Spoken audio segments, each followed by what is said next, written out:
This is Rafique Louison, and you are tuned in to Nothing But That Sports Talk. Get you in the game.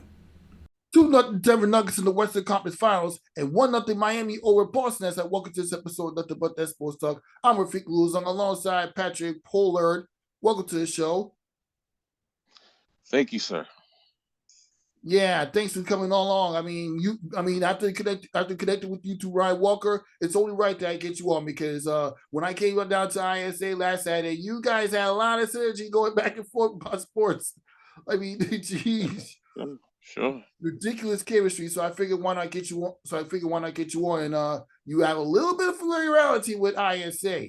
So we got a lot of stuff to talk about, but let's just start getting to know your background, why you got invested into sports. Oh, well, I've always been, a big sports fan. I came from Brooklyn originally, and I moved from Brooklyn to Long Island in 1984 when I was about 9 years old. And once I moved from Brooklyn to Long Island, is when I really started to play sports. And I think playing sports with me was very important because it kept me off the streets. It kept me busy doing something productive as opposed to doing something negative. So really ever since then, ever since the 80s, really I've been a very big sports fan. So, the teams that I grew up rooting for are the same teams that I root for to this very day. So the teams, my basketball team for the NBA is obviously the New York Knicks. So I've been a New York Knicks fan my whole life. My college team, of course, was my alma mater, St. John's. But I was a St. John's fan even before I even went to St. John's. And my baseball team has been the Mets, has always been the Mets. And my NFL football team, when I was still watching the NFL, was the Giants. So those are always the teams that I rooted for, and those are the teams that I grew up rooting for. Yeah, that's what it's all about. I mean, come on now. I kind of get a sense of that now that you came on the show and well, being a sports fan that you are. Like, why don't you tell us a little bit about like your entire how was it like attending Syracuse? Because I understand back in your day, as we talked about in person, there wasn't that many doors you could sit at, but obviously the way Syracuse is evolved right now compared to what it is, like, why don't you describe being a Syracuse, I said Syracuse, being a St. John's student that you was in the 80s. Yeah, I didn't go to the St. John's back in the '80s. I was a fan of St. John's, but I started to go to St. John's in the mid '90s. I mean, Is when mid-90s, correction. My bad. mid '90s, yeah. And when I first started going there, like I graduated high school originally. I graduated high school in 1994. So that's the same year that Felipe Lopez, Zendon Hamilton, and Tariq Turner all graduated high school. We graduated high school the same year, 1994. So we entered St. John's the same year. And if you probably remember, Felipe Lopez and Zendon Hamilton were both McDonald's All Americans. Matter of fact, Felipe Lopez was National Player of the Year, #1 recruit. So I've known those guys for like 30 years now. Well, I've actually Zendon. I met Zendon. I played high school basketball against Zendon several times. Zendon Hamilton is from Sewanaka, which is in Long Island. I played at Southside High School, which is in Rockville Center, Long Island. So uh Zendon Hamilton was actually in our conference. So like I met him even before I met Felipe Lopez and Tariq Turner. So me and him actually go back even further. So I've known Zendon for over 30 years.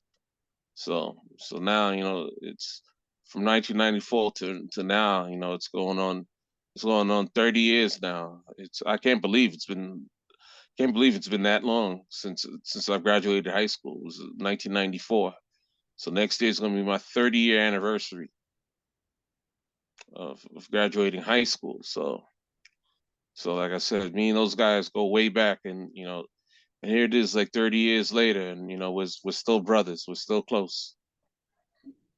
And that's what it's all about, building that basketball connection on and off the court. Between the time playing at St. John's, was like literally a shrine in the Big East, competing with teams like UConn, even during the years when they weren't part of the conference, Georgetown, Villanova, all those Big East. I mean, I know you being a Syracuse student, watching them compete against Syracuse. Well, back when Syracuse actually was part of the Big East before they left for the ACC. In other schools I just mentioned, it has to be a fun time. Yeah, because I mean, 1994 is actually the same year that Allen Iverson graduated high school too. So yeah, same year. So Allen Iverson and me, we're the same age. So he entered his first college year the same year that I did. So we basically grew up together. So Allen Iverson, and then a year later, another prominent McDonald's All-American, Shamgod Wells, who's also the same age as me. God Shamgod? Yeah. God, God Shamgod. God Shamgod. I mean, for the documentary, he does the Shitty Sham crossover. Yeah, God Shamgod. Me and him are the same age. We're the same age, 47 years old, same as age. But he graduated in 1995 though. He graduated a year after me, but we're the same age though. So like soon, like I graduated in 94, and in 95, him, God Shamgod, and Stephon Marbury, who was also player of the year, graduated in 1995. So I'm in same year as Kevin Garnett. So like I'm in the same age bracket with Allen Iverson, Kobe Bryant, Kevin Garnett, Shaheen Holloway, Jermaine O'Neal, all of Mike Bibby. Those guys in that age group. Metta World Peace. We're all in the same. We're all around the same age. We're all in high school together at one point. Yeah, I mean, the fact that you were able to grow up watching these guys play in the league, grew up watching a lot of point guards and point guards from other league too. I mean, that's very nice of you to share. Oh yeah. So so I grew up, watched them play, or actually playing against them. Several of these guys. So yeah, that's definitely a trip. Yeah, that's definitely a trip. Yeah, but from your perspective, like, why don't you talk a little bit about how difficult it is guarding against some of the names you just mentioned? Well, yeah, the guys that I mentioned, I couldn't guard any one of them guys. They were too good for me. I wasn't quite in their league. Let's put it to you that way. There's a reason why they were in the NBA and I wasn't. Come on, there's definitely a reason for that. Come on, man. I know you have to. Did you at least make college basketball? I mean, come on. You went to St. John's. Yeah, I went to St. John's, but I wasn't quite good enough to be on the basketball team though. So what I did was I became a manager for the team. A manager. So I became a manager. So I still was involved with the team. So I did managing for St. John's for like 3 years. Yeah. So I built great relationships with the players and the coaching staff and all that. And like I said, here it is 30 years later, and I'm still cool. Like for instance, like Rowan Barrett went to St. John's with me. And so now today his son is on the Knicks. 30 years later. Rowan Barrett. 30 years later. Yeah, Rowan Barrett. Rowan Barrett is a St. John. Yeah, Rowan Barrett was the captain. He was one of the captains of St. John's. Wow, that's amazing. I even think I knew you connected with St. John's, but now that I'm doing this interview with you, like you're more connected than I realized. Yeah, Rome. Yeah, I know Rome. Yeah, I know Rome back for 30 years now. Rome back went to St. John's with me. Yeah, Yeah. he was a couple of years older than me. You know, he like his last year was 96. He was a senior. Yeah. So when I was my first year, he was a junior. Yeah. So yeah. Yeah, he's another guy I was cool with. So yeah, now I mean the Champagny, Julian Champagny, um his father was another one of my buddies, Ranford. His father was St. John's is a St. John's alum. His father was actually a soccer player. And Wow. his father was on the 1996 national champion soccer team at St. John's. That was the first team that won an NCAA championship at St. John's. Was the 1996 soccer team, which Julian Champagny's father was one of the captains of that team, and he's another guy who I was cool with back in those days. Yeah, that's a lot of perspective. And we'll continue the conversation as Ryan Walker comes on the show. Welcome aboard. How you doing? What's up with it do? With it do? Pat Crash brother. What's up, Crash brother? Yeah, Good to see you. he was just sharing Absolutely. his insights about everything that happened during his time attending St. John's University as a student and building those relationships. He said, Julian Champagne's father, who led St. John's with soccer national Mhm. championship. I mean, that's amazing to talk about. Like seriously, I mean, I knew St. I mean, compared to right now, St. John. I mean, I can only imagine watching sports during that time. I can only imagine. You guys watched it during that era. You were a student there, Patrick. So Mm. as good as St. John's was, well, Well, St. John's had good times, and Mhm.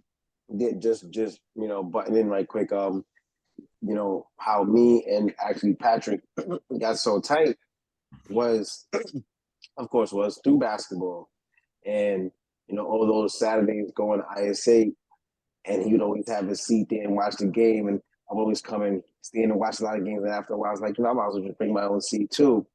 And we just got to talk and know basketball. So it was just like, he would talk about St. John's, and I'd be like, well, yeah, well, I grew up in this neighborhood, and I remember Felipe Lopez, and then it was like, yeah, well, I remember Felipe Lopez went to the school, and then I remember it, like, so all those different stories is basically how we got to know each other and got to be so tight, was because the the close lineage. Like I would go to ISA in Queens, he would go to ISA.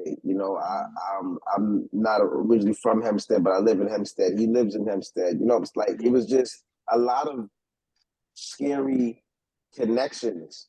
And then the crazy thing is that I'm not calling Pat a senior citizen, but Pat is a little bit older than me.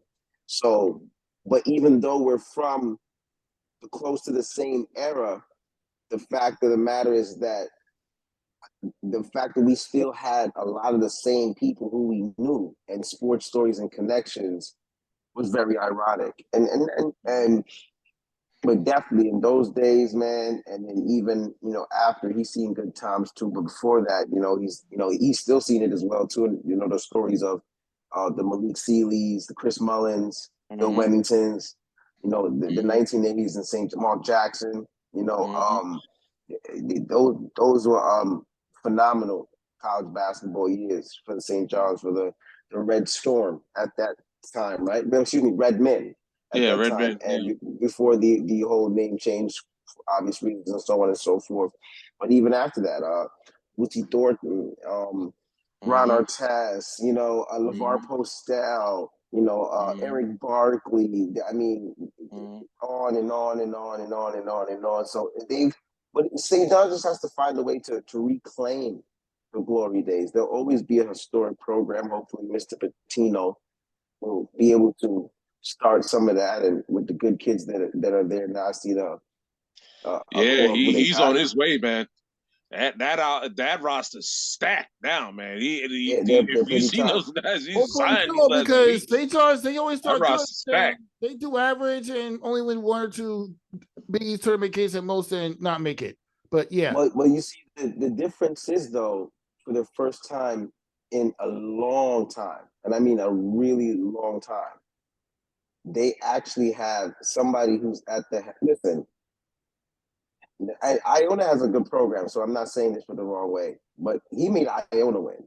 You understand what I'm telling you? And you're not going to get the same.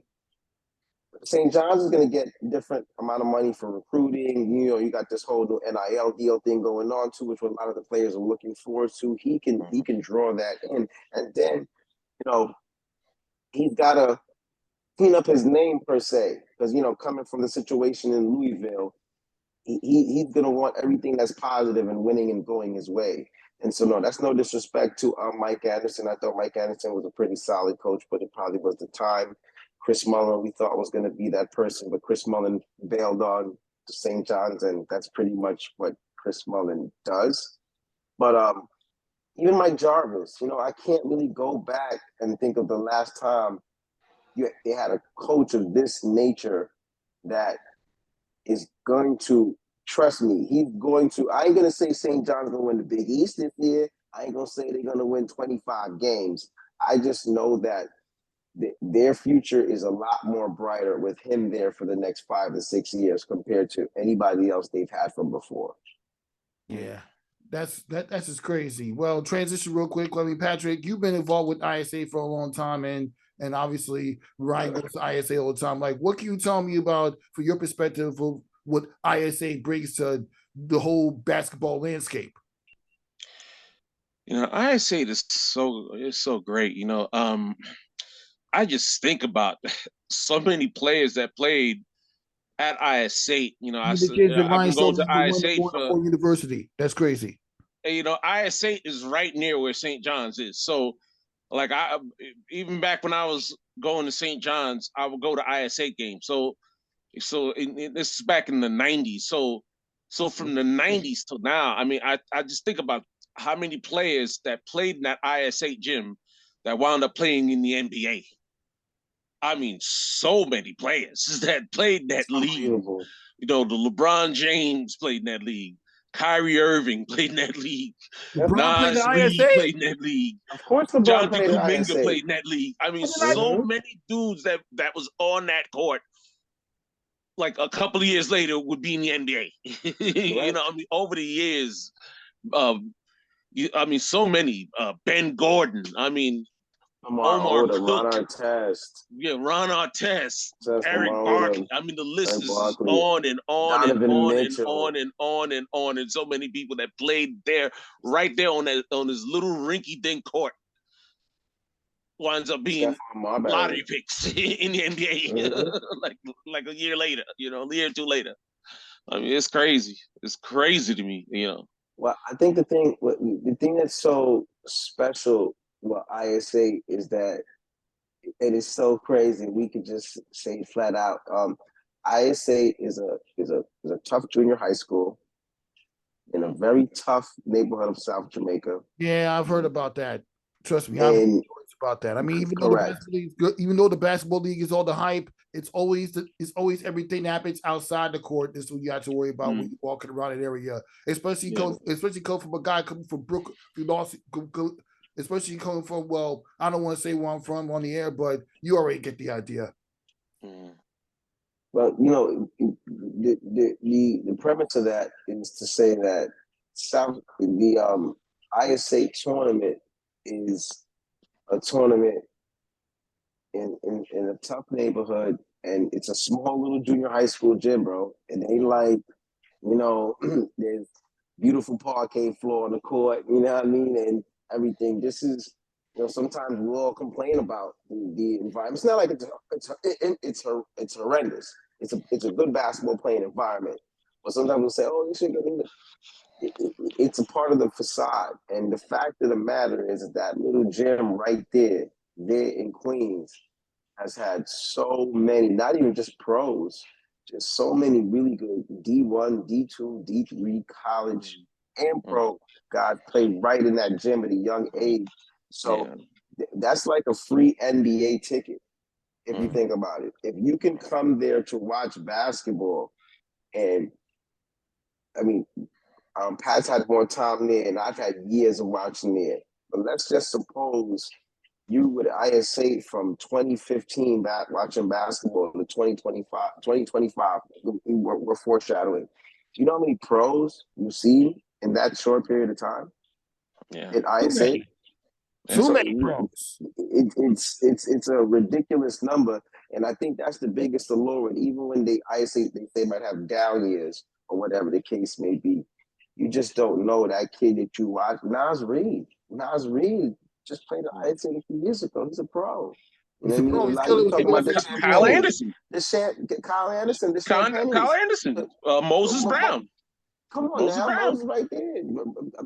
I can sneeze and remember when Moses was playing. I can sneeze and remember when Donovan Mitchell was there. You know what I mean? And Stevenson. You know, why are people sleeping on this? Right there. Why are people sleeping on ISA? I mean, geez. Like, come on. It's one of the most prolific. You got Shane Tays doing videography. You got Dave Joynes going up there doing some journalism work itself. You get free tickets.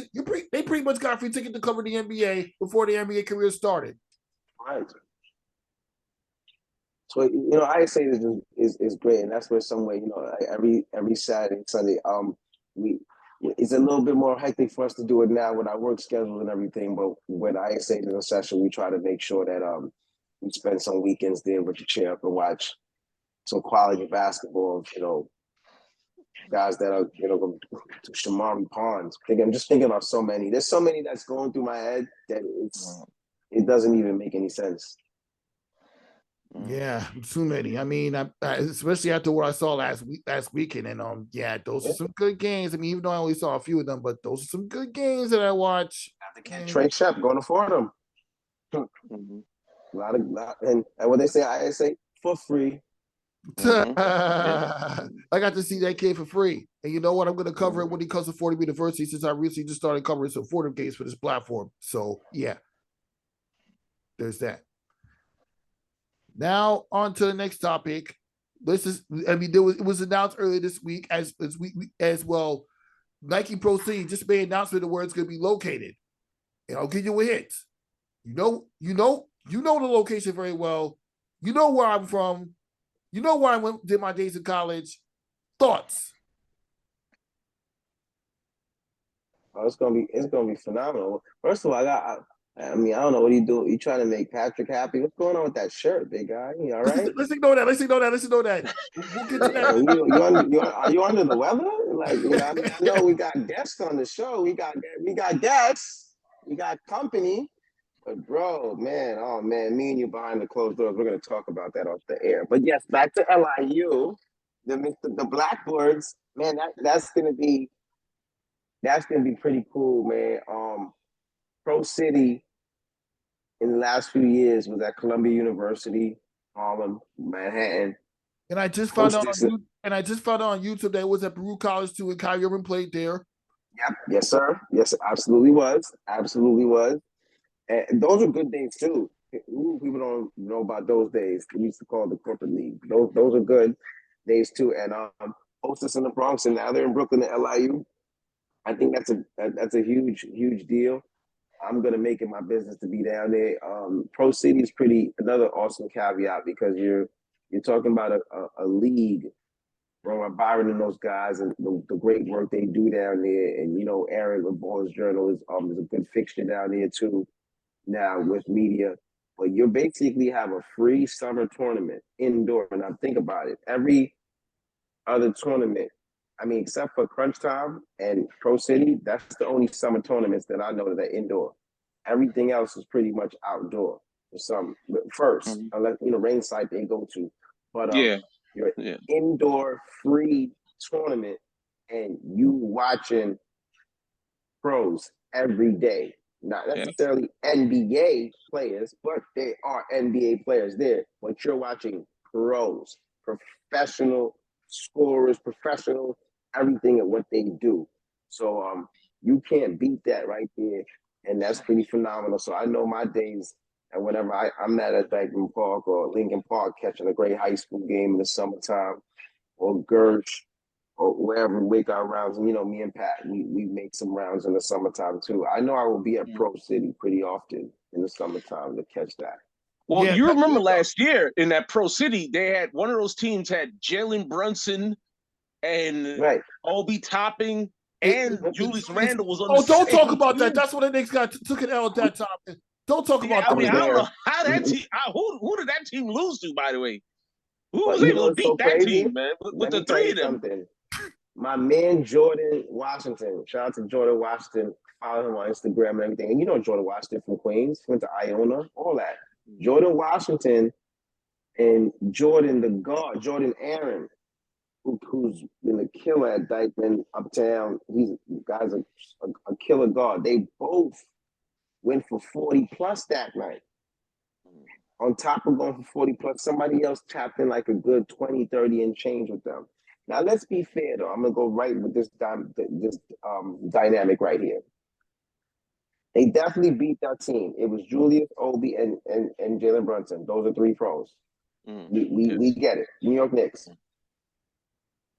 But as much as that game is going to mean more for those guys trying to compete to get their name against these guys than it is the guys that's playing. Remember, they still pros. You're not going to go out there and kill yourself in Pro City. You can't. You got to play for your professional team in less than 2 months, right?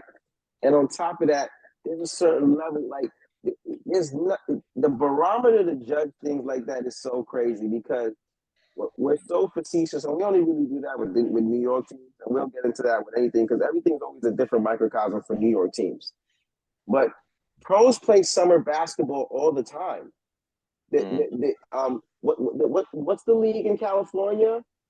I knew the league you're talking about too. I mean, it's Vince Lee basketball. I believe it's Vince Lee basketball, the Drew League.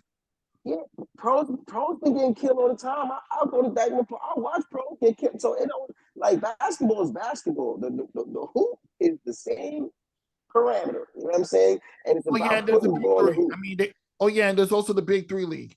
Sorry, but I can't forget that basketball league in the summer. Come on. LeBron scored 40-something points in the Drew League, and he lost that game. Is that any barometer to say that LeBron can't help carry the Lakers? They're in the Western Conference Finals. The Knicks did lose that game with 3 guys that were there. Did that mean much in the regular season? They obviously have a good team. If we would have went off that for Pro City, we would have been like, Jalen Brunson's going to be a bum. And he played good in the game, but I'm just saying, who would have ever anticipated what Jalen Brunson has done this season based off seeing that there now? So, but in general, yes, at Pro City, you're seeing pro guys every night on that court, and you can't beat that for free. In that atmosphere, Joe Pope, one of the best announcers ever in this game.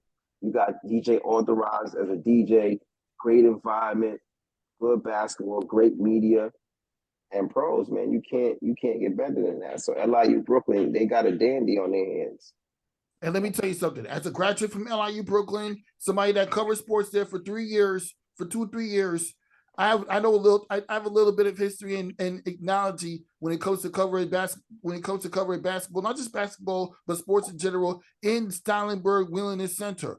My guy Ernesto has a softball league called Voodoo Sports. Shout out to him. They play softball in that area. So, yeah, the fact that Nike's proceeds could have this opportunity to play this basketball game in that court. Oh, yeah, we can't forget about the TBT tournament in 2018. They had games down at LIU. So I don't know why in the world the sports will continue to sleep on LIU Brooklyn and what it has to offer. Rock Nation School is located in that school. So I don't know why we continue to sleep on that. So let's just say, as an LIU graduate, it's an honor and privilege to know that they're going to be hosting Nike Pro City, and I can't wait to see how it goes down. Okay. All right. Well, that's LIU has, that's a gym. I mean, they put that gym there. What was it, like 15 years now? It's been like 15 years now. Mm-hmm. So that gym is pretty much a new gym. I mean, especially compared to the gym that they had previously to that. Oh, Lord. That previous gym, there was The Charles Jones days. the Charles. Yeah, that gym was a damn dungeon, man. That wasn't even a damn gym. Goodness. But yeah, so the one that they got now is a whole lot better than what they had back in like 20 years ago. So yeah, I mean that's a good look. Just the one thing, man. Sometimes it's depending on what day it is parking over there. It's just because I drive everywhere, so I'm thinking about parking. So sometimes you got to park like a couple of blocks away from that thing, if you're driving a car. So you're probably better off taking the subway or Long Island Railroad or whatever. The railroad like drops you like right there, or the subway, it'll drop you like right there. That's gonna be an interesting caveat, and that's why I know that people are gonna be there. But first things first, if they continue the same theme of asking everybody for vaccination cards before they go in, because remember, this is a college campus. Some college campuses are still following some of whatever protocols or whatever rules as things have lessened. If they follow that, that limits a crowd that can't go. And then on top of that, getting there, if you're taking public transportation to get there, this is not such a big deal. But if you got to drive out there, this is downtown Brooklyn, and this is Atlantic Avenue area talking about Flappershad. You're talking about nothing of nonstop traffic and congestion, and then the parking. So if you can't find regular parking on the block for free of charge, then you're gonna have to drop some quarters or pay a lot of little penny in a lot to let the car sit up. So we'll see who really wants to come out and who's gonna make their efforts to come out to Pro City. But he's right, downtown over there is interesting. So you're better off with the 2-3 to 4-5 of the Long Island Railroad and walking a couple blocks. Yeah, exactly. And you know what, Ryan? I remember last year when you was going to on Nike Pro City. I mean, you had somewhat of an easy time going back and forth from Dykeman to Pro City when it was at Hostos Community College. Yeah, and even then, I really preferred when it was at Columbia, because when I used to come, when my guy wasn't driving, and I would jump on the train and the bus or whatever to get out there. When I was coming uptown, it was always easier for me. I have to pass Harlem to go to Dykeman, so I would go to Pro City first, and then go to Dykeman afterwards.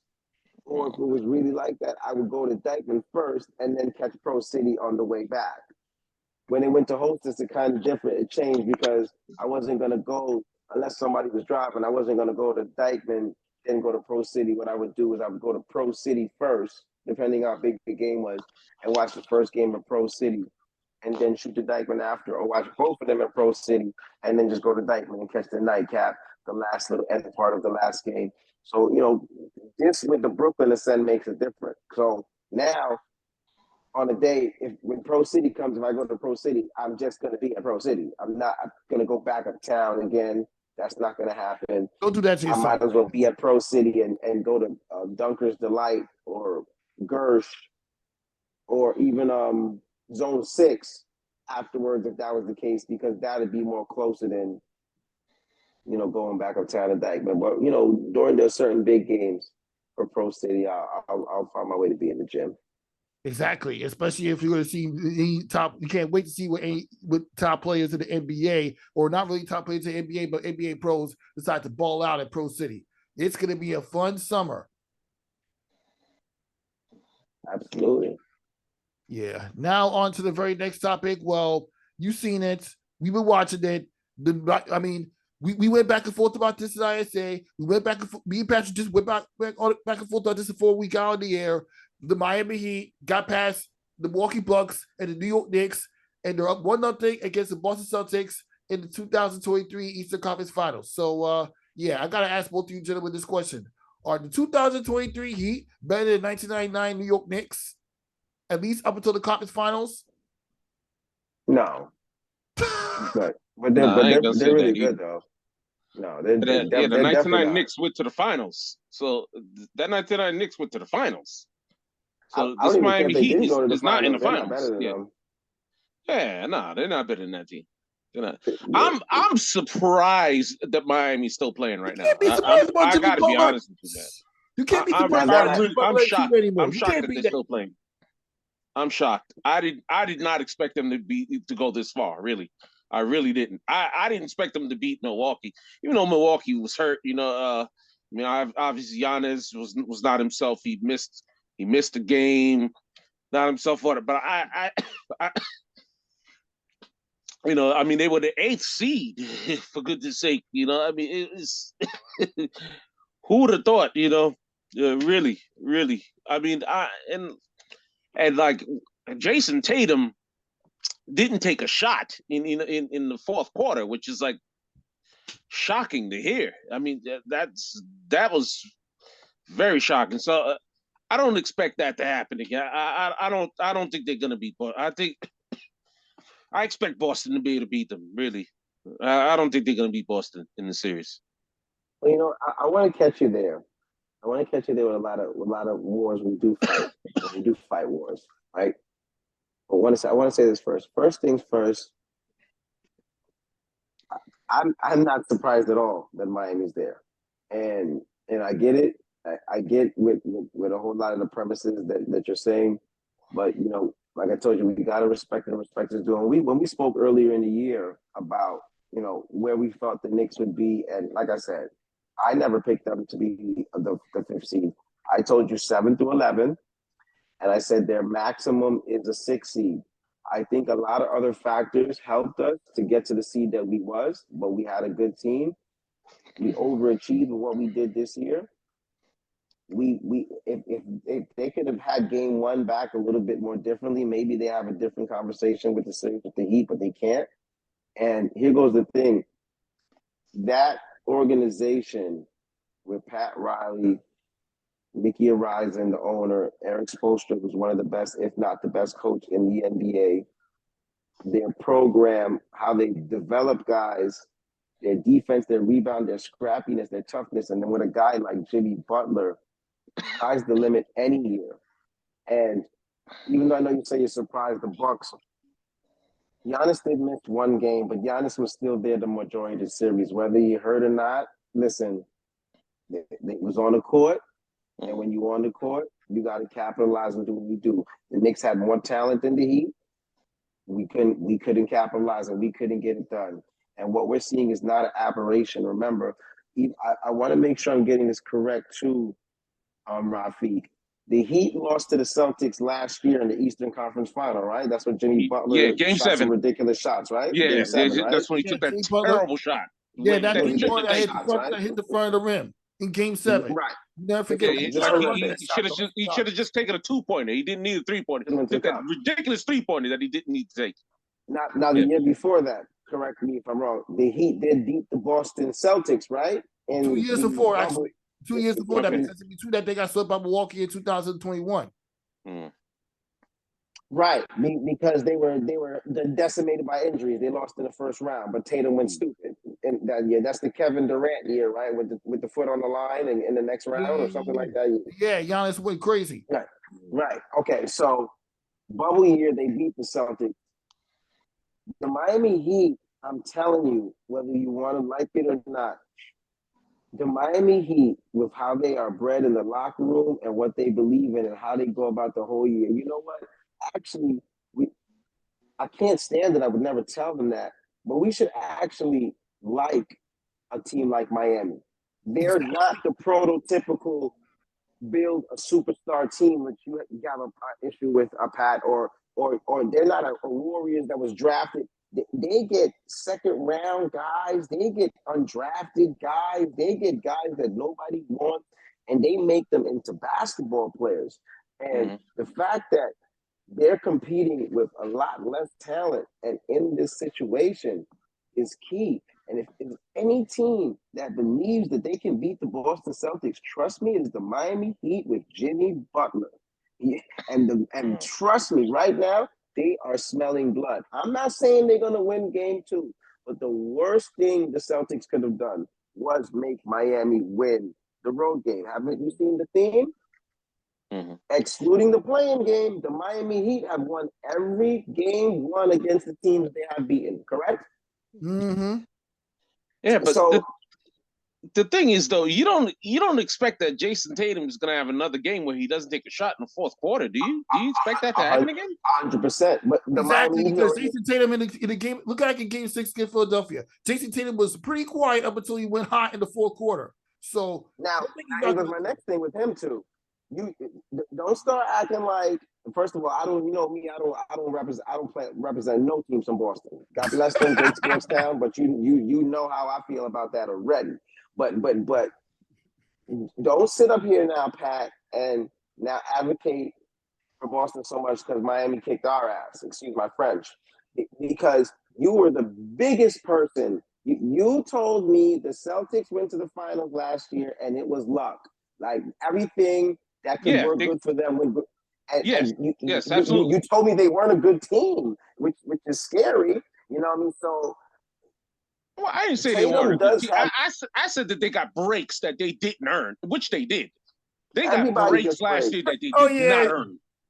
Everybody gets breaks. They got huge breaks. They played in the Brooklyn Nets. They played in 2 Game 7s in a row where they could have lost either one of those Game 7s. They could have lost either one of them. They were going to win Game 7 against Milwaukee. That's not even a debate. I mean, to be fair, Chris Middleton they could have lost either.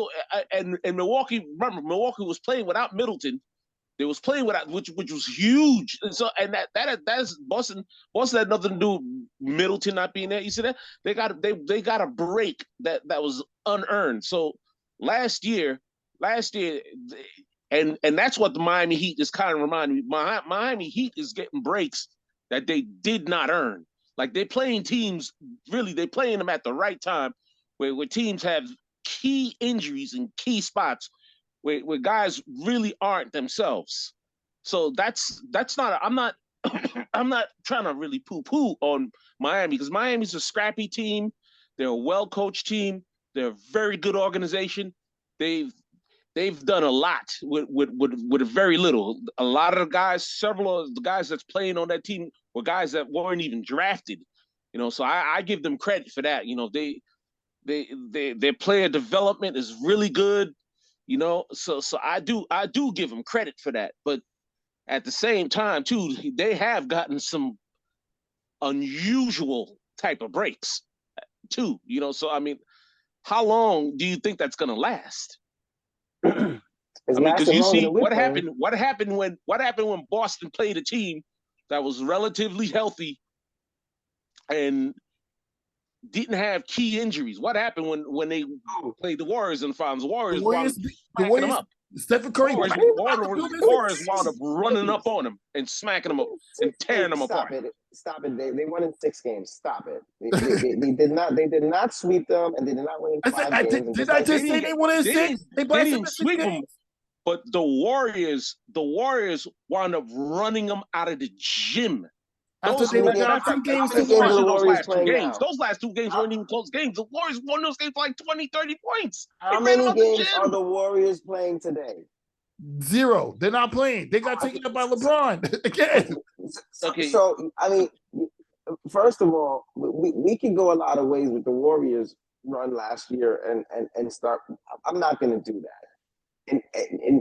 In any kind of run, you always need some kind of breaks. And let's be perfectly fair here, Pat. Most of the time when you get a break, it's never earned. That's why it's a break. So for you, I get it. Listen, we different microcosms, but we do this in NFL. And you don't make the schedule, you play the games. And regardless of whether the hell you think anybody in the history books goes back and says, you know what, Knicks, your 99 team gets a break. Because Patrick Ewing didn't play in this finals, and this person didn't play. Nobody cares. The Spurs won the NBA title, and Tim Duncan won his first NBA title. And they might be getting another Tim Duncan, I guess, soon. But that's neither here nor a whole different conversation. But you can't sit here and talk to me about breaks. It's not the Celtics' fault that year that the Bucks weren't. It's not their fault that Brooklyn wasn't It's not their fault. They play the games and they advance and they go from there. Jesus Christ, your Mets won the World Series in 1986 because the ball went through friggin' Buckner's legs when he should have caught the ball and it should have been out. So you got to break. And you know what breaks is? Jeffrey Mayer stole a home run on the Baltimore Orioles in the 1996 for the New York Yankees, and we won the World Series and they didn't, and they haven't been the same ever since practically. Everybody gets breaks, bro. It's called sports. And it's not Miami's fault that Giannis got hurt at a certain time. And quite frankly, they beat Giannis more with him on the court than off the court. I don't care if he was hurt or not. If you're that hurt, don't play. So at the end of the day, you did play. And what the record books is going to show is that a number 8 seed beat the number 1 seed. That's what it's going to show. And a Knicks team who had more talent lost to them. And the Celtics got to be very careful. And let's not forget, Julius Randle was hurt in the one home loss that the Knicks had throughout the entire playoff run. We were up 14. Julius Randle was undefeated at home during this entire playoff run. It was just that one loss that kind of cost them, and they couldn't win in Miami when they were stupid hots. Yeah, well, see, and that's like I said, that's them catching a huge break. I'll take that's them, and then on top of that, then Emmanuel quickly gets hurt too. On top, that's another huge break that they got. He wasn't hitting the side of the barnyard. He was making no shots the whole postseason. Stop it. He was not a factor. Those are humongous breaks that they got. That was unearned. Not to mention Julius Randle shot 3 for 14 in Game 6. RJ Barrett shot 1 for 10. Lord help me. When we are saying that Emmanuel quickly was the big difference on why the Knicks got their butt kicked in the second round. Strike me now. Emmanuel quickly, no disrespect. He's a good kid and a good player, and he should have won 6-man. Could, but when we are saying Emmanuel quickly is the reason, oh my goodness. What would Emmanuel quickly would have done in that pressure? We got out hustled. We couldn't execute on offense. They dialed us down. They made us seem how numb we are. They defended. They did everything better than we did. And I like Tibby, but he was out coached too. I mean, Max Strauss, Gat Vincent, all these guys were making plays against the Knicks. So, you know, if you think that they can't beat Boston, you're crazy. They did their job. They got a split on the road. If they lose game 2, they don't care. They're going to have 2 games in Miami. Exactly. As long as you don't lose in Miami, you good. And I'm not saying they're going to win it all. I'm just saying that with the belief that they have and the fact that they have guys there that have been in the trenches before and B caliber teams, and they playing, remember that buzzsaw stuff I talk about? They playing with a chip on their shoulder because nobody thinks they should be here. They think they shouldn't. Yeah, because they shouldn't be there. It's not just me who's saying it. It's not just me who's saying it. That's the same thing you said about the bunch of people who watch basketball and all that agree with what I'm saying. Talked about the 99 Knicks a couple episodes ago. We talked about Texas. We talked about Texas in the New Year's prediction. This is why I asked this question: like, are they better than 1999 New York Knicks? Because the funniest serendipity, the 1999 New York Knicks got through Miami. Over 14 years later, Miami got to the Knicks as an 8 seed. So you see the comparison? Yeah, close. We weren't a 1 seed, thank God. But man. But 1999 was different too, because remember that was a strike year too. So they didn't even play 82 games that year. They only played 50 games that year too. So 1999, that 1999 Knicks team was not a real 8 seed team, really. Indeed. That 1999 team was much better than an actual 8 seed.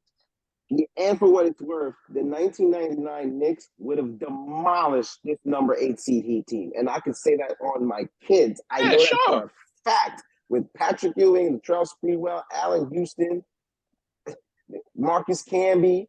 We remember they beat that number 1 Heat team, They annihilated the Atlanta Hawks. I believe they swept the Atlanta Hawks. They swept the Atlanta Steve Hawks. Smith and all of those. And they They beat played Indiana the Pacers. Pacers in the Larry third Johnson, round. 4-point play. Right, Patrick Ewing gets hurt in that series early, and I think they still packed the. They beat them in 6 games, correct? Yeah, they did. Yeah. And Larry Johnson had that 4-point play. I've seen the archives. Yeah. And Allen Houston went nuts in Game 6. Allen Houston went that was the best game I ever seen Allen Houston have in his life, and he had some really good ones. He had 50 points and change against the Lakers. But that game 6, if you want vintage Allen Houston, I know on YouTube it ain't gonna look as clear if you ever go back in the archives. But boy, that man was a bad man that night. We'd have killed this Miami Heat team. So that's not even nowhere in the parameters. They want no problem with that. We'd had Sprewell and them guarding everybody. So, but as a big fan, I agree with you. But as a basketball fan, we'd have killed them. I partially agree with you because it's all about slowing down Jimmy Butler. Jimmy Butler can go up. Jimmy Butler just went up for 57 points against the Milwaukee Bucks early in the postseason. He's not doing it against Sprewell. That's not going to happen. Well, he didn't do that against. He didn't score 50 points against this Knicks team. Butler did not have huge games in these series. Like the most he had was like 30 points. He did not have games where he was scoring 40, 50. He did not do that against the Knicks. He did that against Milwaukee. He did not. He was not getting crazy like that against the Knicks. He did not have a game where he scored 50. He didn't have a 30-point game in the series? He had like one 30-point game. He had one 30-point game. One. They won. And he also had a game where he didn't even score 20. Yeah. That game 5, he didn't even score 20 points. He was held to he had like 18 points. He was held to 19 points in that game, I believe. It was 19 points. Yeah, he the Knicks slowed him down. We were up by as many as 20 in that game. One shy of 20. Yeah, so the Knicks played actually very good defense on him. He was not getting like crazy. He did not get crazy in the series against the Knicks. It was more about Jimmy Butler getting the role players involved. Yeah. Like it was those other dudes that wound up hurting us, man. It wasn't. He wasn't that huge of a factor. I mean, he was definitely a factor, but he wasn't putting like ungodly numbers like up like he did against Milwaukee. He was not scoring like that against the Knicks. Julius Randle, I love you, but can we work the Karl Anthony Towns trade out, please, guys? Nothing too. What makes you believe? What makes you believe that that's even being proposed? I mean, as we're on the subject, as we talk about our thoughts on the Knicks playoff run, everybody's blaming Julius Randle's horrific play. They did only lose by 4 points. Julius Randle may have had a bad game, but the Knicks did only lose by 4 points in the game that ended our season. No, well, the Knicks still had a chance to win that game too. They made a huge. I mean, Jalen Brunson made a huge mistake in a really bad time. I mean, that last turnover when it was down to 2 points, and the Knicks had possession of the ball.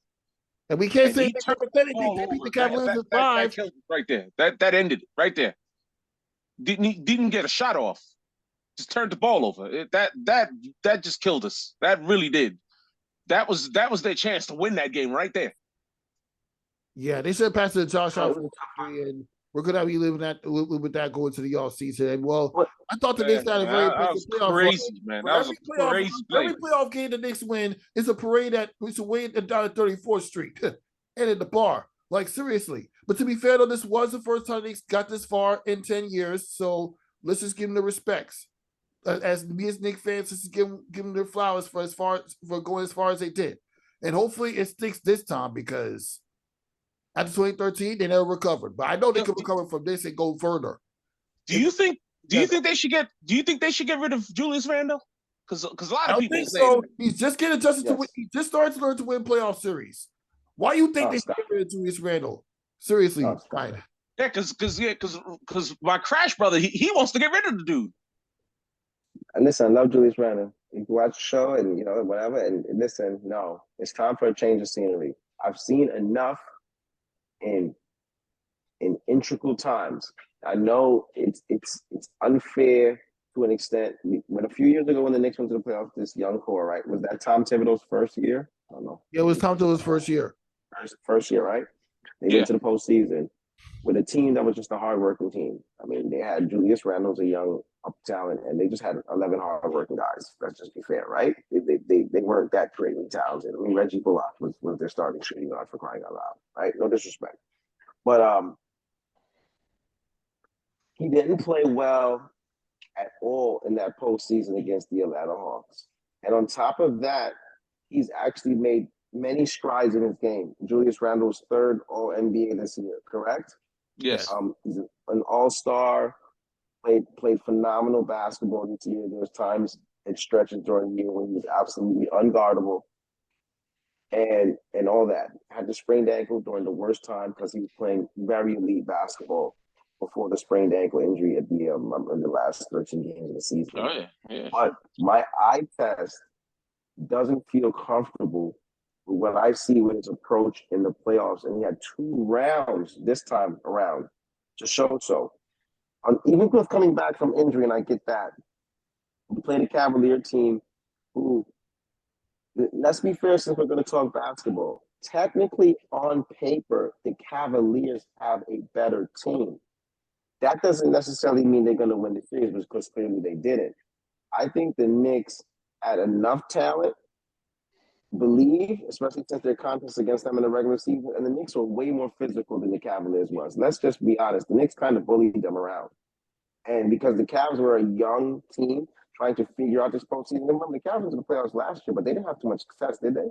And they added Donovan Mitchell. So now you got another group of core with Donovan Mitchell now trying to figure out what they're going to do. Their future will be bright. They have Darius Garland's a good guard. They have good kids down there.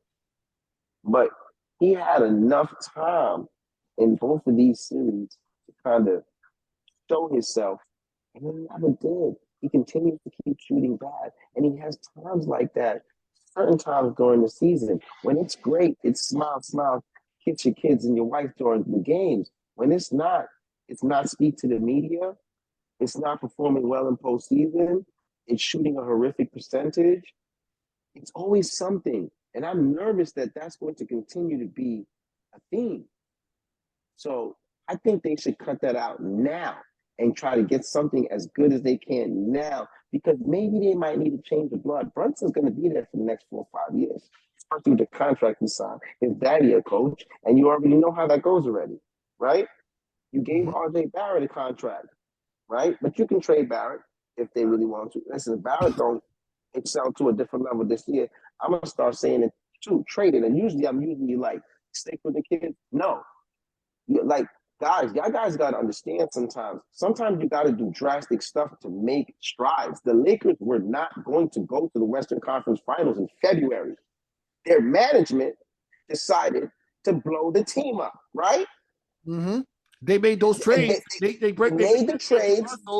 And well, I wasn't too confident about that because the first time DeAndre Russell played for the Lakers, they were bad. They had to Minnesota. Get Karl Anthony Towns. Mm-hmm. He shoots a better 3 than him. He posts up better than him. He faces up better than him. He proved in the postseason in the Western Conference he can play, and he went to the Western Conference Finals with a team, right? They proved that he can win. Or second round, maybe I'm sorry, maybe one was up. I don't think about it. But he's made runs with them. I think he'll be a better fit with Jalen Brunson, especially since Karl Anthony Towns doesn't always need the ball in his hands. If you have a chance to make it the deal happen now and try to make the Knicks a winning team. Guys, if you're telling me with your eye test that you think that this same roster the Knicks have is going to win in the East eventually, you're lying to me. They're going to be a first or a second round team with the same roster they have now, whether you like it or not. Okay, well, here's the thing. What makes you think that Karl Anthony Towns is even available? Wait, before you I haven't heard anything. You can get him in a trade. Listen, Julius Randle had at least 3 games of 20 points or more in that series lost to Miami. Say it again? Julius Randle had at least 3 games scoring 20 or more. So how much of an impact did that have on the game? What percentage did he shoot? Well, percentage-wise, Julius Randle shot 53% in game 5, 21.4% in game 6. He shot 61%. He shot what in game 6? He got 61.5% in game 3.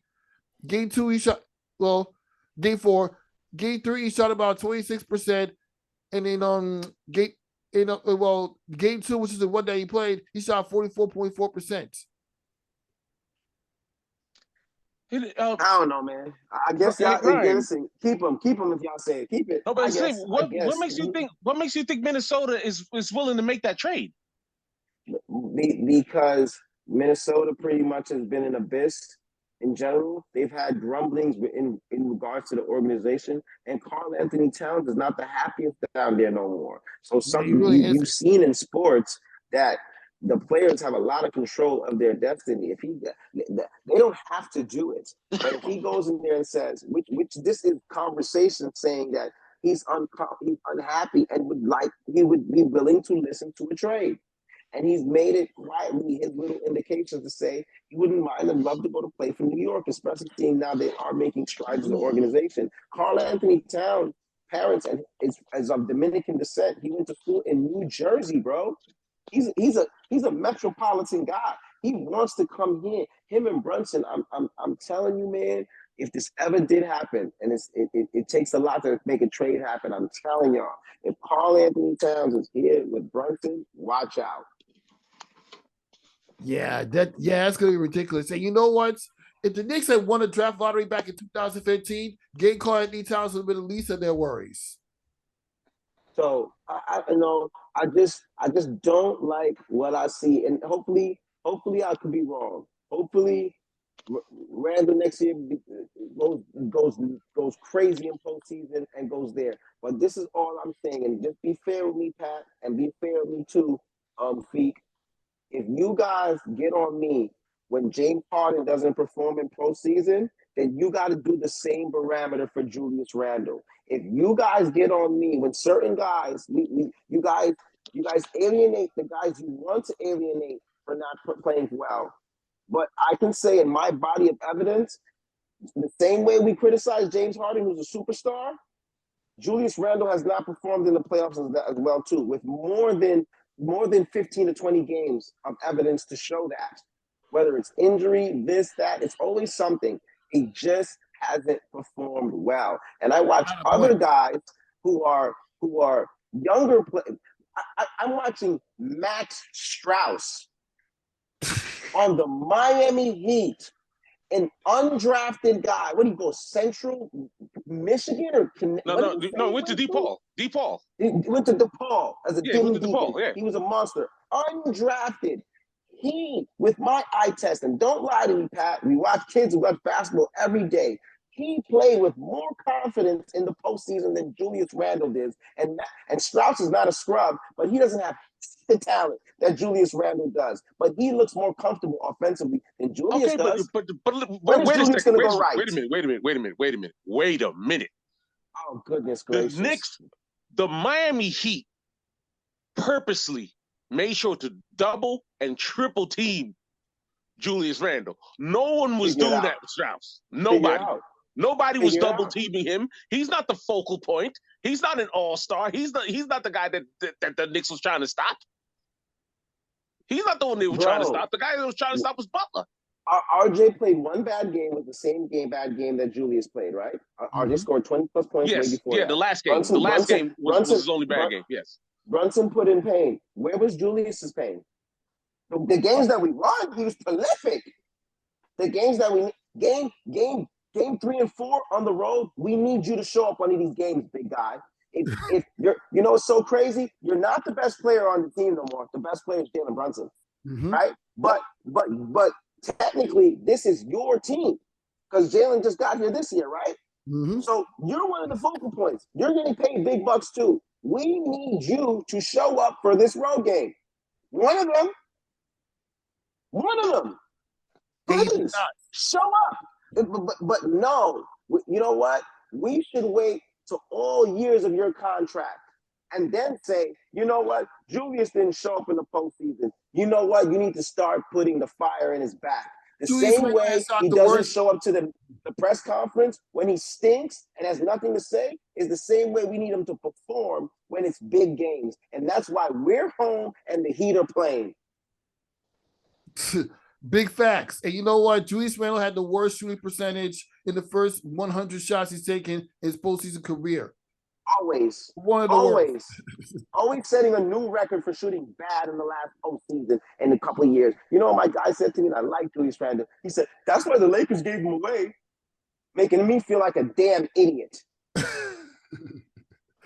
Hey, listen, with the Lakers. if you're willing to give me a quality guy for Julius Randle, I'll listen to it. That's the same thing I thought. But it better be a dude that can play. That's all I'm saying. Is Karl Anthony Towns better than Julius Randle? Is Karl Anthony Towns better than Julius Randle? Yes. That's fine.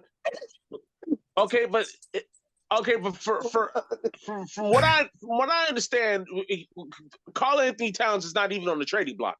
From what I understand, not even on the trading block. The offseason as a coach, so they need he's not even on the trading block. Listen, I don't even think they're gonna do nothing. Did you see what Woody Johnson just did on the other day with the Aaron Rodgers? Listen, sometimes you gotta knock on the door and kick on the door until they know that you're serious. There's ways to make it happen. I know it's different organizations. The Lakers are on a whole different plateau compared to the Knicks, organization-wise. But geez, if they could find a way in the middle of the year with the money they had strapped to guys to blow the team up and put better players on the team and put a winning thing around that guys to make them put them in a position they are now, then it is possible. Pat, when were you born, Pat? 1975. When?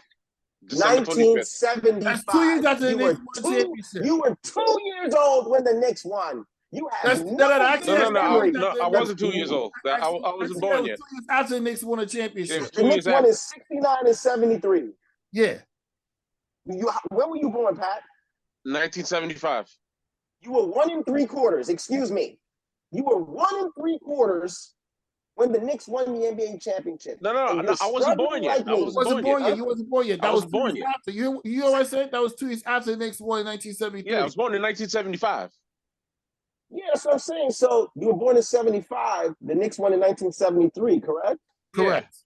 Yeah, so that was 2 years later. You were like 1.5, 2 years old when the Knicks won the championship.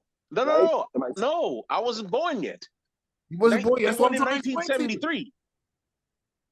The Knicks won in 1973. That was 2 years before I was born. You were born in 75, right? Yeah, I was born 2 years later. I was born 2 years after they won. That's what I'm saying. You were about 2 years old after they won the championship in 73, correct? Yes. So 2 years later. The joke of the premise is, bro, we've been struggling as a Knicks fan forever. If you want to keep seeing this with Julius Randle all the way through to losing the first and second round, by all means, sign up for it. That's what we're going to get. But if we eventually want to kick in the door and wave in the 4-4, we got to do something that's going to – if he stays, they need to add another piece with him and Brunson in order to take him to the top, because Randle cannot be the vocal person and the number one guy to lead their team to do so. He doesn't have that capability. Brunson seems like a 1, right?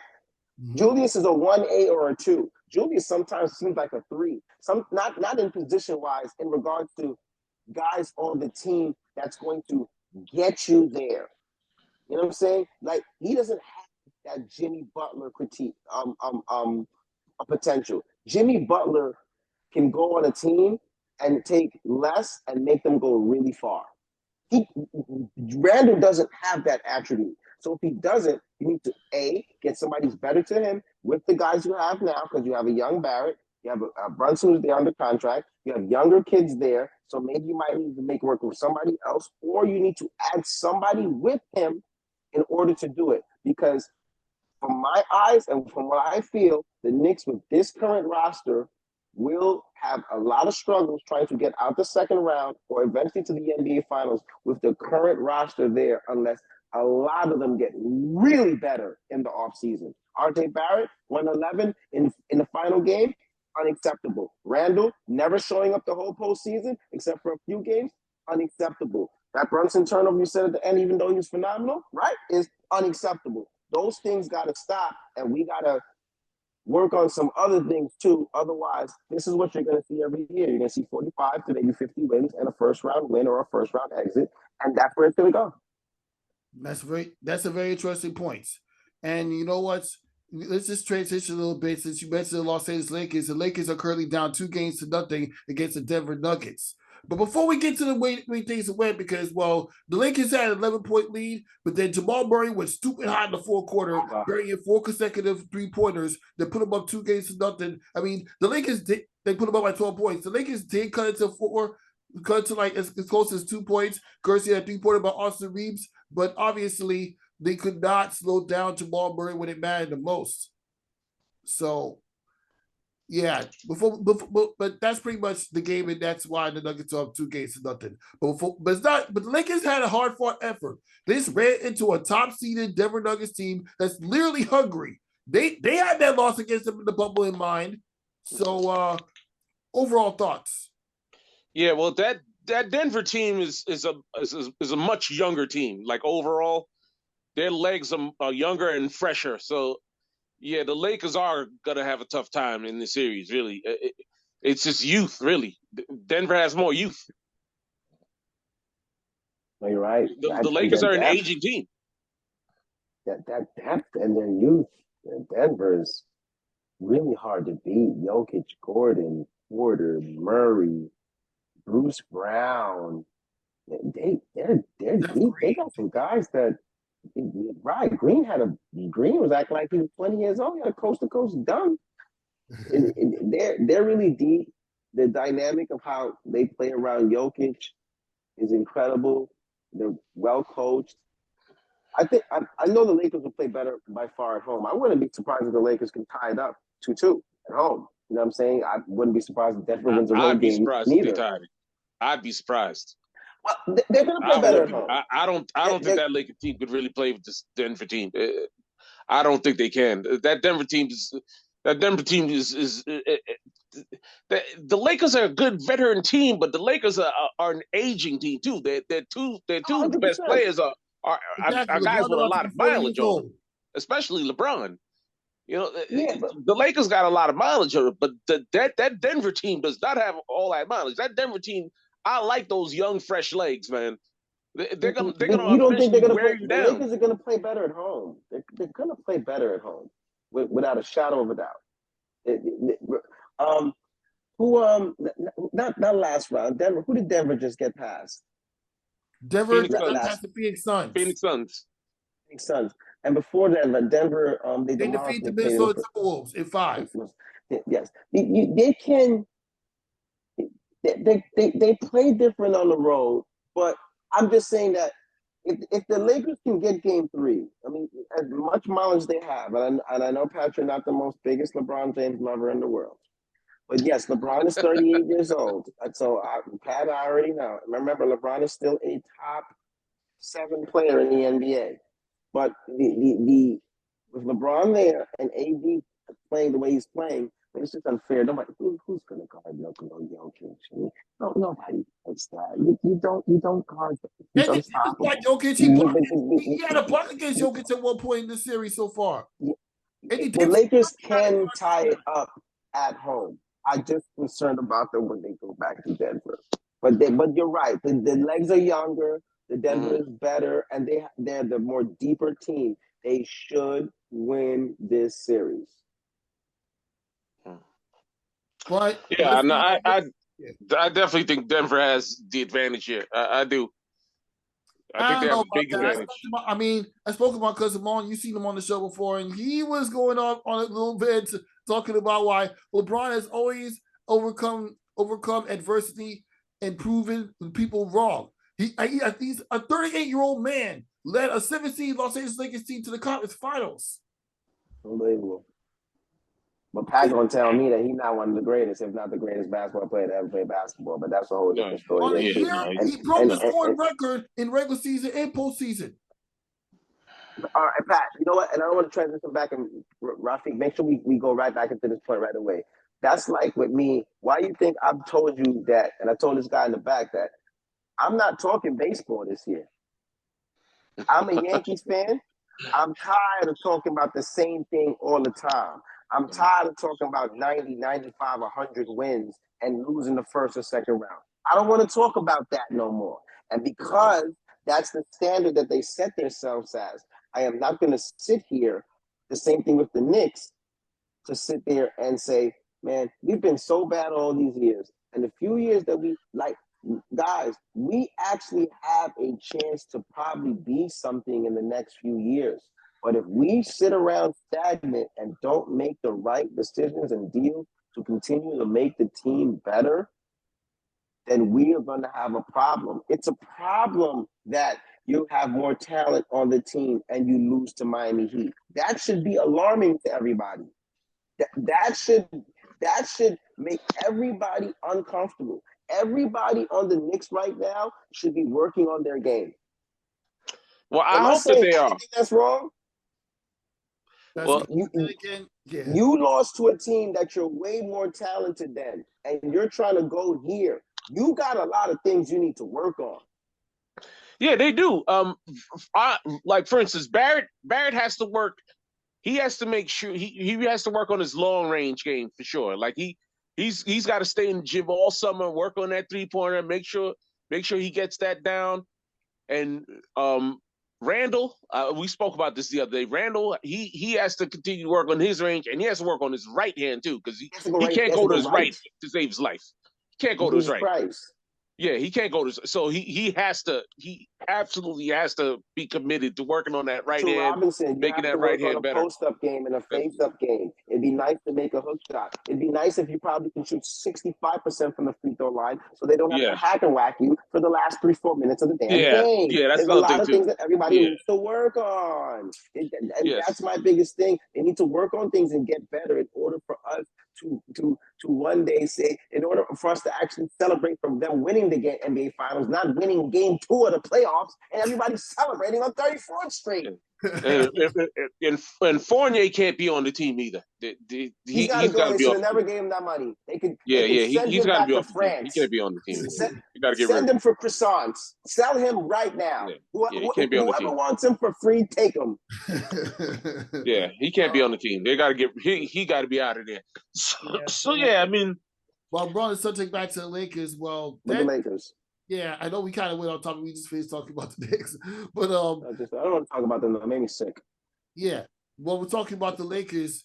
This is a very impressive run LeBron James had, but why are we not surprised? Even though we're down 2-0, LeBron has come back from 2 games down to win series of 4. So it's not like he's ask Patrick that. Ask Patrick how you feel about LeBron James. Patrick, how you always felt about LeBron James as a player in overcoming adversity?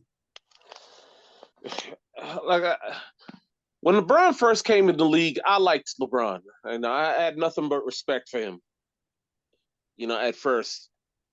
But what happened was, with him, I wound up falling out of favor with him because when he decided, to conspire with Chris Bosh and Dwayne Wade and make this artificial super team and all this kind of stuff, and he ran away from Cleveland, I thought that was a very weak move, man. I really did. So after that, I just lost all respect for him. I lost all respect for him that I had. I can't respect Cleveland and won a championship in 2016. So let's stop it right there. But that's besides the point. The point is he should have never left Cleveland in the first place. Had he stayed in Cleveland, they would have won a championship. They would have won. But the fact that he did a cowardly move like that showed me that he doesn't believe he's the best.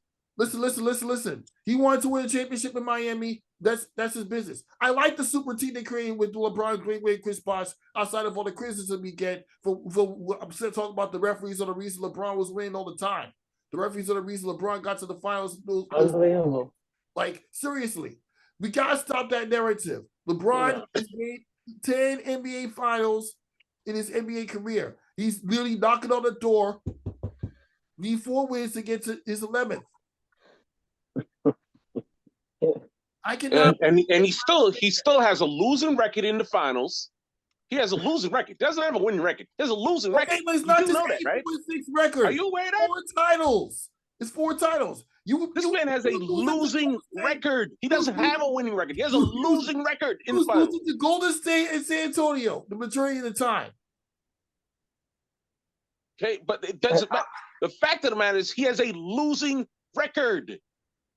Don't disrespect greatness, please. He has his most points total in the regular season. Okay, all right. Now, I'm gonna give you an example. There's this guy, right? There's this guy named scorer. Okay, let me tell you. There's this guy. There's this guy named Michael Jordan, right? You ever hear of him before? Oh, I heard of Michael Jordan.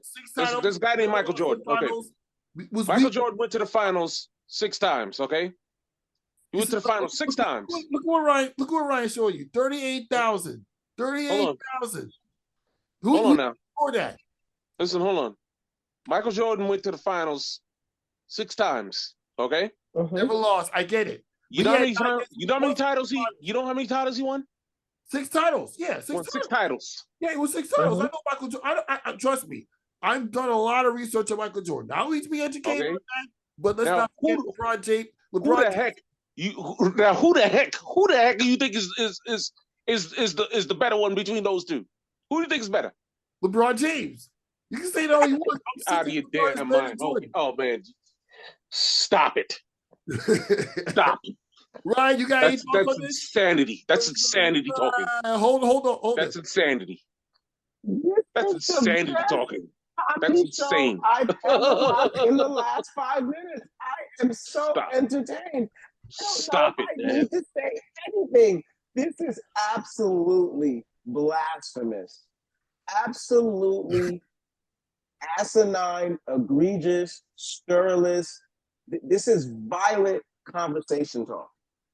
And I don't mean violent like physically, I mean like the things that you're saying is absolutely mind-boggling. Now let me educate you, Patrick, because you always like to flash these stats, and this is the biggest thing I keep telling you about Mike and LeBron. And you know I'm a Mike fan.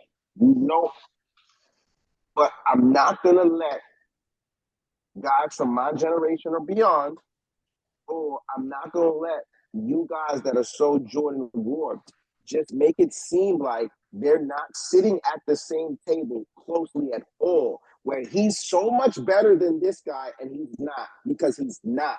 That I'm not going to let you disrespect and do to LeBron. So I don't care what nobody want to say. As much as I mess with Mike, when y'all start making it seem like Mike is so much here and LeBron is so much there, I'm going to stop y'all because y'all bugging. They right there in the same damn living room. But with that being said, this is what I'm going to tell you. In the 80s, Mike won nothing. Exactly. He beat Bird. He beat, don't cut me off neither. He beat Bird no time. That white boy sent him home. He beat the Pistons no times in the 80s. Their first time was in the 90s when they beat the Pistons. Get it together. He beat nobody in the East. Philly, nobody. He was going home. He was getting swept, even with his 60 all the time. Doug Collins wasn't making him win. He didn't win till Phil Jackson got there. Scottie Pippen wasn't there neither. Scottie Pippen came later, and then that's when they started winning a little bit. Stop it.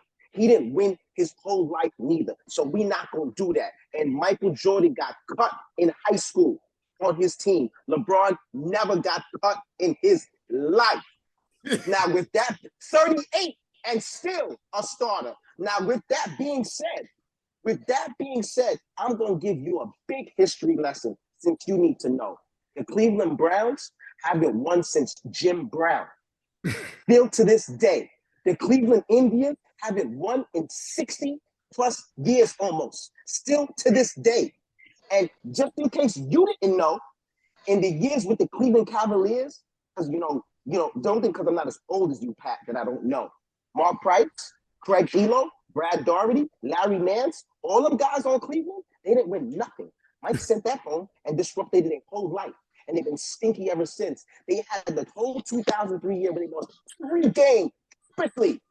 They lost every single game quickly because they seen a 17-year-old kid that was going to change not their franchise, the whole entire city.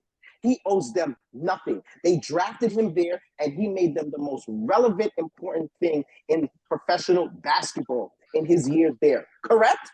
Exactly. I've followed LeBron. 2007, that team stunk. He carried them on their back He scored 29 straight points to a total to I never 42 forget that. points against the Detroit Pistons. He dismantled the whole Detroit Pistons. They've never been the same ever since because of him. He went to the finals for 10 years straight. For a decade. Did Michael go to the finals for 10 years straight? When Nick Anderson stole the ball from him when he came back from retirement, how good was he? When he lost in the 80s, all those guys, how good was he since we won a microcosm when he went? He went 6 times and won. He beat the Jazz twice. He beat an old Lakers team. Magic was 400 years old. He beat the Portland Trailblazers and the young Sonics. Let's stop the parade since it's so unbalanced and so uneven. But let me tell you this. If I'm a scout and you're a scout and you watch LeBron at 18 and you watch Michael at 18 and you draft Michael, you go ahead. You're a damn fool. I'm taking the 6'9", 250 kid that can pass and do everything on the court and has 38,000 points. He's 4th all-time in assists, but Michael is so much better than him, right? Everybody's better than him. It out. Yeah. Just stop. Who has more ring? Okay. Now, are you done with your little rant? I'm done. Okay, because I'm about to debunk all that garbage. You're just talking gibberish and garbage at this point. 4th in assists, number 1 in scoring. This is gibberish and babbling now. This is babbling. And he's second highest in Okay, so hold on. Wait a minute. Now it's my turn. Now it's my turn. Now it's my turn. He had his turn. Now I'm about to debunk all that nonsense. That was just nonsense. That was utter nonsense. Unlike that spineless, gutless coward named LeBron James, Michael Jordan didn't run away from the Chicago Bulls. The team that drafted him, guess what? That's the team that he won all 6 of the championships that he won. He didn't have to go try to make a super team. Just so you on the air. He didn't have to go Thank try. You, John he didn't have to go try to run away and team up with dudes. He didn't have to do all that. He didn't have to run away like a spineless coward. Okay, like LeBron did. Okay, LeBron embarrassed himself. Is Shaq a coward? Nope. We ain't talking about Shaq. We ain't talking about Shaq. We ain't talking about him. And to hell with Shaq. To hell with Shaq too. To hell with him. Well, I ain't. He's one of the greatest players to play basketball. No, he ain't. He's another dude who's way overrated. Get the hell out of here with Shaq. Get the hell out of here. Oh, my goodness. Get the hell out of here. To hell with Shaq. To hell with him. This big bubbling buffoon. To hell with Shaquille O'Neal. Get the hell out of here. Oh, my goodness. Stop trying to change the topic, man. We're talking about LeBron James here. Is Shaq a sucker? Now. Is Shaq a sucker? Shaq hell with Shaq. Okay, this ain't about Shaq. This is about LeBron. Don't try to change the topic. I played in the 1990s. You trying to change the topic now? We ain't talking about a dude. You couldn't we ain't talking about Shaquille. We ain't talking about him. We're talking about LeBron. We're talking about LeBron and Jordan. That's what we're talking about. We ain't talking about Shaq. So I don't even know why you bring up Shaq. We're talking about bringing this up. What does that have to do with LeBron? What does that have to do with LeBron and Jordan? What does that have to do with it? That's nothing to do with it. You staying on one team and winning and being loyal has nothing to do with the individuality of the basketball games of what we're talking about. Being loyal to one, and he had no choice. See, what you're not pigmenting is that the structure and economics and everything of basketball was different in the 1990s than it is now. You have the choice and the options to go from team to team. That's how the game is set up. That's how the system is set up. So you can't go back and say, Karl Malone was on the Jazz for 400 years. Patrick Ewing was on the Knicks for 300 years. Jordan was on the Bulls for 400 years because they had no choice. The contract was different then. Don't you think Scottie Pippen wished he could have signed a different contract? Do you see how those contracts screwed those guys back in the day? If anything, you should be mad at Mike because Mike is one of the biggest reasons on why guys are making so much money now. Your boy was making 1 year $30 million with the Chicago Bulls, correct? At the end, right? After he done, because he made more money off the court than he really did on the court. So you're saying him staying there and winning, he gets the loyalty award. He's more loyal than LeBron for staying to one team. No, wow. he just wasn't a spineless coward. Okay, he wasn't a spineless coward who ran away. Okay, he ran away. Ran away. Yes, he ran away. Who like won a the only title for spineless Cleveland? coward. Who won the What he NBA? did Who was won the only cowardly. NBA championship for Cleveland? What he did was cowardly. Just the same thing as Kevin Durant did the same thing. That was a whole move, man. I Let me can't ask you a respect that. question. Is That's a Will whole Chamberlain a move. good basketball player? Yeah, Will Chamberlain. I don't. Is Will Chamberlain pretty good? Is he a good basketball player? Yeah, he was good, sure. He's one of the greatest centers to ever play. He's one of the best players that's ever played, but he's not the best player. But he's one of the best. So he's one of the best players to ever play, right? We want to say a top 10 player, right? Right? Yes, top 10, yeah. Okay. I'm going to show you his finals record. There goes his finals record. 2-9. And the point is, 2-9 in the NBA Finals. 2-9. Will Chamberlain, one of the greatest players to ever play basketball. One of the guys to help show Kareem Abdul-Jabbar some things about playing basketball. One of the ways we model things. He's one of the greatest athletes in professional sports. Just in case you didn't know about Will Chamberlain, he was actually a great track star, football player, and everything when he was in Philadelphia. But for you, he is 2-9 in the NBA Finals. 2-9. But you're not going to bring that up. No. do you want to know why he's 2-9? Do you want to know why? Because there was the a Celtics better 700 times. No, because there was a better basketball player than him named Bill Russell. There was a better basketball player than him named Bill Russell. I'm going to stop you right now. Bill Russell is a star. There was a better basketball player than him named No, Bill he was Russell. not. He was a better winner. We see that over time. No. You tell me. He was a better player than him. Go ask your uncle. If No. Bill Russell was better than Will Chamberlain. No, I don't need to ask anybody. Bill Russell was a better player. Bro, we're not even going to argue this. Because there is no argument. Is Bill Russell in the top 10 all-time players? Is Bill Russell in the top 10? What do you mean? Bill Russell's best player ever. What do you mean top 10? Who's better than Bill Russell?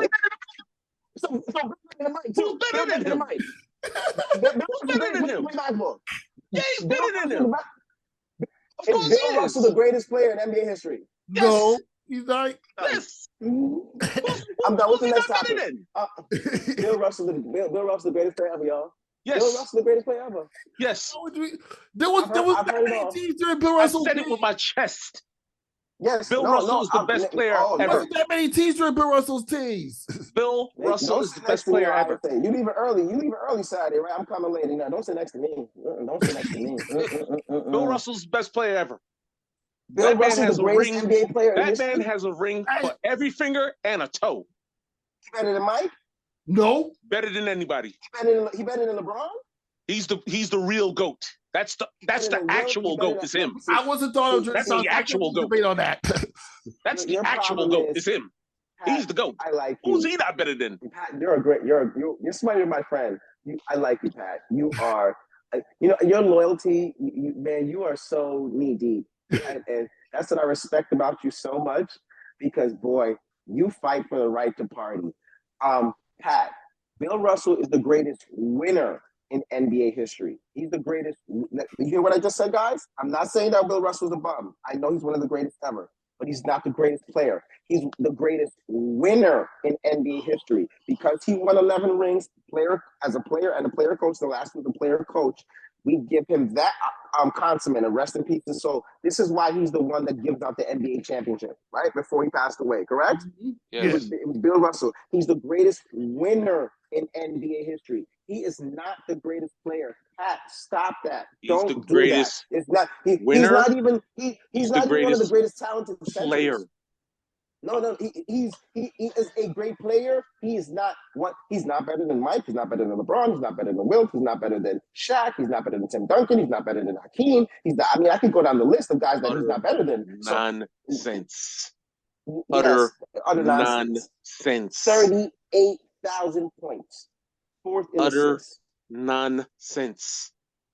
That man is the best player ever. Michael Jordan at 38. Go pull up Michael Jordan stats at 38. That man was the best player ever. Okay. How good was Mike on Washington? Not that great. You just got to average it. I mean, he averaged like 18 or 20 something points. Man, you can't beat Larry Bird. You can't beat Larry Bird once in the 80s. You can't beat Detroit. LeBron took the 2007 Cavs to the finals by himself.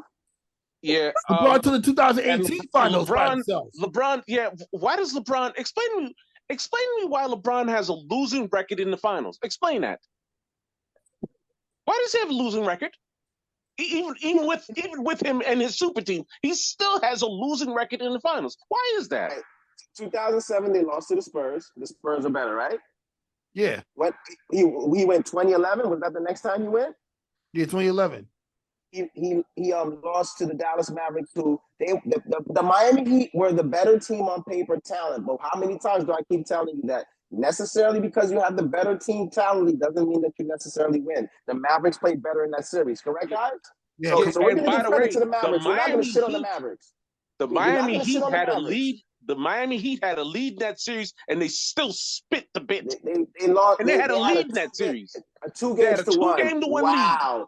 So that's such a demanding. That series, that's such a promising lead. Not that big of a lead. It's not really that big of a lead. They had a 2 games to 1 lead in that series and spit the bit. Lost 3 in a row. Celtics. The Sixers were just up 3 games to 2 on the Celtics. That's a commanding lead. Did they win? Nope. Did they win? The Miami Heat had a 2 game to 1 lead in that series and lost the next 3 games in a row. 2012, they beat the OKC 4 games to 1. 2013, he redeems himself. They beat the Spurs, right? Ray Allen shot, whatever, blue. 2014, Spurs dismantle them, right? He goes back, right? Mm-hmm. Spurs win. Boom. He leaves, right? Mm-hmm. Right? Mm-hmm. When he went on the Cavs? What year he went on the Cavs? 2016. You went to 2016. 2016, so yeah. They went to the finals. Kyrie was injured. Kevin Love was injured. Let's not forget that. Let me tell you how great of imposing was. Except a few years with Mark Price, and a few years later on when Mike Fratello was the coach with like Terrell Brandon and those. The Cleveland Cavaliers pretty much have been an absolutely abyss as a franchise. Right, guys? They've been absolutely horrid. And with them being so horrid, he went there and actually made this team a winning basketball team. He was a postseason guy in like his second or maybe his third year in the NBA. And some of the rosters that he had that played, that 2017 had no business being in the finals. The Pistons were going to be there. But he was so incredible that he can elevate himself and his team to go to the finals. So you're criticizing him for losing to Tim Duncan, who's one of the greatest players of all time, twice, right? Shaq lost to Tim Duncan. Kobe lost to Tim Duncan. Many people lost to Tim Duncan. But you criticizing him for losing twice. The Dallas Mavericks year, they should have won that. And that, I'll give you that 100%. They should have won. That was embarrassing. That was the 2 game to 1 lead is not the reason why they won. They should have won. They should have won because that was they had the embarrassing. Better team. That was embarrassing. Embarrassing. That finals was his most embarrassing one out of all of them. That was worse. That was worse than the finals that he got swept in. Actually, that was worse. That was worse. Unbelievable. That joke artist. They started making jokes about LeBron James. They were talking about why is it a bad idea to ask LeBron James for change for $1 because he'll never have the fourth quarter. They started making jokes like that about him. He was so terrible in the fourth quarter of those games. Folks started making him do. Can you imagine somebody making a joke like that about Jordan? Can you imagine somebody making a joke like that about Magic Johnson or Bill Russell or one of them guys? You can't even imagine that. But who's the guy that they were making jokes like that about? LeBron James. Spit the bit. Don't give me this garbage. He is not on the level of those dudes that I just named. I seen Magic Johnson choke in the NBA Finals against the Celtics, and he couldn't sleep with himself for a whole entire year or so until they finally came back and beat them. Guess what? Magic Johnson has, unlike LeBron James, Magic Johnson has a winning record in the finals. Oh yeah! Wow. Yeah, he has a winning record. Bill Russell, NBA championships. Bill Russell. How many Bill Russell has a winning. Bill Russell has a winning record in the finals. How many gold medals? You say? How many gold medals? He had about 3. No, I'm not on. 2-time NBA champion, All-Star Game MVP, League MVP, 13,000 points, 4th in assists. I mean, every night he plays, he breaks a record. So I mean, God, listen, this is all I'm going to say to you, and we could go all day for this. I'm not going to let you sit here and marginalize the things that LeBron has done in his career and how great he is, and let you say that he's in a whole different interstate and Michael's way above him, because he's not. Yeah, And Michael's way above him. They're not on the same level. For the They're next never going to be on the years, same level. the conversation he's on the level now. But for the next 100 years, the conversation is going to be who's better, Michael or LeBron, and it's going to eat you that's because not LeBron's in the conversation. And there's going to be many people that say LeBron. That's not a conversation. But there's going to be people that say LeBron, and you know that, and that's what bothers you. That's not a conversation. That's you still mad because talk. LeBron didn't come to the Knicks. You still mad because LeBron didn't come to the Knicks. I get it. I know it's okay. If LeBron would have came Michael here, Jordan didn't come to the Knicks. Huh? Michael Jordan didn't come to the Knicks either. He couldn't. His contract was for 522 Michael Jordan years. didn't come to the Knicks. Do you know some of the reasons why the Bulls didn't work at the end is because of the management and the contracts? Well, you're not going to say that though. What does that have to do with the fact that the dude that you're talking about has a losing record in the finals, but the guys that I mentioned, they don't have losing records in the finals. Which one of the guys you mentioned has more points than him? Which one of the guys you mentioned has more points than him? I don't care about how much points he just played longer than they had. That's all. He just played longer than them. Michael Jordan played in the league for 20 years. Kareem played for 400 years. Mike chose to leave for 2 years. That's his problem. Yeah. Listen, Michael Jordan just didn't play in the league as long. That's all. He's still a better player. Oh yeah, right. He did more. Player. Guess what? As a matter of fact, he did more in less time than your boy did. I get it now. Okay, he did more in less time. All right, we'll continue this conversation another time.